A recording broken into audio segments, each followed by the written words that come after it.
جو لوگ غزوہ تبوک میں پیچھے رہ گئے وہ اللہ کے پیغمبر کی مرضی کے برخلاف بیٹھ رہنے سے خوش ہوئے اور اس بات کو ناپسند کیا کہ اللہ کی راہ میں اپنے مال اور جان سے جہاد کریں، اور دوسروں سے بھی کہنے لگے کہ گرمی میں مت نکلنا، ان سے کہہ دو کہ دوزخ کی آگ اس سے کہیں زیادہ گرم ہے، کاش یہ اس بات کو سمجھتے۔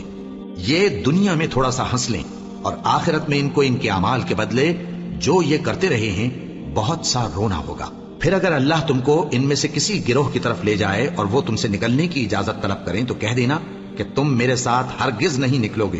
اور نہ میرے ساتھ مددگار ہو کر دشمن سے جنگ کرو گے۔ تم پہلی دفعہ بیٹھ رہنے سے خوش ہوئے تو اب بھی پیچھے رہنے والوں کے ساتھ بیٹھے رہو، اور اے پیغمبر ان میں سے کوئی مر جائے تو کبھی اس کے جنازے پر نماز نہ پڑھنا اور نہ اس کی قبر پر جا کر کھڑے ہونا۔ یہ اللہ اور اس کے رسول کے ساتھ کفر کرتے رہے اور مرے بھی تو نافرمان ہی مرے۔ اور ان کے مال اور اولاد سے تعجب نہ کرنا، ان چیزوں سے اللہ یہ چاہتا ہے کہ ان کو دنیا میں عذاب کرے، اور جب ان کی جان نکلے تو اس وقت بھی یہ کافر ہی ہوں۔ اور جب کوئی صورت نازل ہوتی ہے کہ اللہ پر ایمان لاؤ اور اس کے رسول کے ساتھ ہو کر جہاد کرو تو جو ان میں دولت مند ہیں وہ تم سے اجازت طلب کرتی ہیں اور کہتی ہیں کہ ہمیں تو رہنے ہی دیجئے کہ ہم بیٹھ رہنے والوں کے ساتھ ہو جائیں۔ یہ اس بات سے خوش ہیں کہ عورتوں کے ساتھ جو پیچھے رہ جاتی ہیں گھروں میں بیٹھ رہیں۔ ان کے دلوں پر مہر لگا دی گئی ہے سو یہ سمجھتے ہی نہیں۔ لیکن پیغمبر اور جو لوگ ان کے ساتھ ایمان لائے سب اپنے مال اور جان سے لڑے، انہی لوگوں کے لیے بھلائیاں ہیں اور یہی مراد پانے والے ہیں۔ اللہ نے ان کے لیے باغات تیار کر رکھے ہیں جن کے نیچے نہریں بہ رہی ہیں، ہمیشہ ان میں رہیں گے، یہی بڑی کامیابی ہے۔ اور صحرا نشینوں میں سے بھی کچھ لوگ عذر کرتے ہوئے تمہارے پاس آئے کہ ان کو بھی اجازت دی جائے، اور جنہوں نے اللہ اور اس کے رسول سے جھوٹ بولا وہ گھر میں بیٹھ رہے۔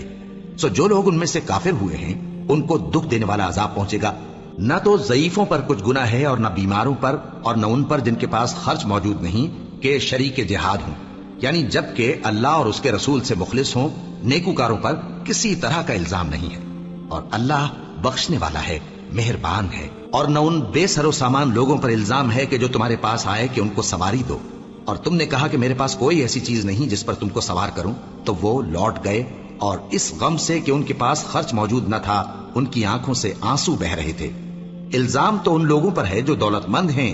اور پھر تم سے اجازت طلب کرتے ہیں، یعنی اس بات سے خوش ہیں کہ عورتوں کے ساتھ جو پیچھے رہ جاتی ہیں گھروں میں بیٹھ رہے ہیں۔ اللہ نے ان کے دلوں پر مہر کر دی ہے، بس وہ سمجھتے ہی نہیں۔ جب تم ان کے پاس واپس جاؤ گے تو تم سے عذر کریں گے، تم کہنا کہ عذر مت کرو، ہم ہرگز تمہاری بات نہیں مانیں گے۔ اللہ نے ہم کو تمہارے سب حالات بتا دیے ہیں، اور ابھی اللہ اور اس کا رسول تمہارے عمل کو دیکھیں گے، پھر تم غائب و حاضر کے جاننے والے کی طرف لوٹائے جاؤ گے، تو جو عمل تم کرتے رہے ہو وہ سب تمہیں بتائے گا۔ جب تم ان کے پاس لوٹ کر جاؤ گے تو تمہارے روبرو اللہ کی قسمیں کھائیں گے تاکہ تم ان سے درگزر کرو، سو ان کی طرف توجہ نہ دینا، یہ ناپاک ہیں اور جو کام یہ کرتے رہے ہیں ان کے بدلے ان کا ٹھکانہ دوزخ ہے۔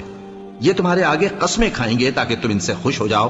لیکن اگر تم ان سے خوش ہو بھی جاؤ گے تو بھی اللہ نافرمان لوگوں سے خوش نہیں ہوتا۔ دیہاتی لوگ پکے کافر اور پکے منافق ہیں، اور ایسے ہیں کہ جو احکام شریعت اللہ نے اپنے رسول پر نازل فرمائے ہیں ان سے واقف ہی نہ ہو پائیں،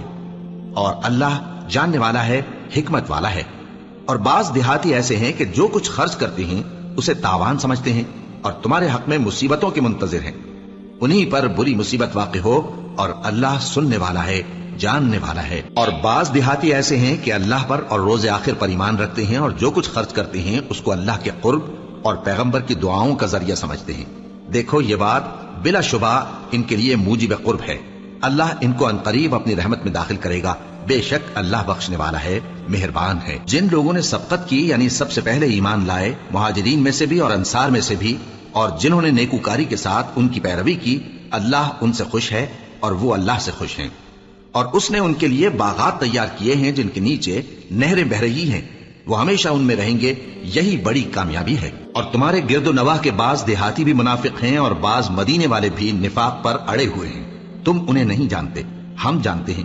ہم ان کو دوہرا عذاب دیں گے، پھر وہ بڑے عذاب کی طرف لوٹائے جائیں گے۔ اور کچھ دوسرے لوگ ہیں کہ اپنے گناہوں کا صاف اقرار کرتے ہیں، انہوں نے اچھے اور برے اعمال کو ملا جلا دیا تھا، قریب ہے کہ اللہ ان پر مہربانی سے توجہ فرمائے، بے شک اللہ بخشنے والا ہے، مہربان ہے۔ ان کے مال میں سے زکوٰۃ قبول کر لو کہ اس سے تم ان کو ظاہر میں بھی پاک اور باطن میں بھی پاکیزہ کرتے ہو، اور ان کے حق میں دعائے خیر کرو کہ تمہاری دعا ان کے لیے موجب تسکین ہے، اور اللہ سننے والا ہے، جاننے والا ہے۔ کیا یہ لوگ نہیں جانتے کہ اللہ ہی اپنے بندوں سے توبہ قبول فرماتا اور صدقات و خیرات لیتا ہے، اور یہ کہ اللہ ہی توبہ قبول کرنے والا ہے، مہربان ہے۔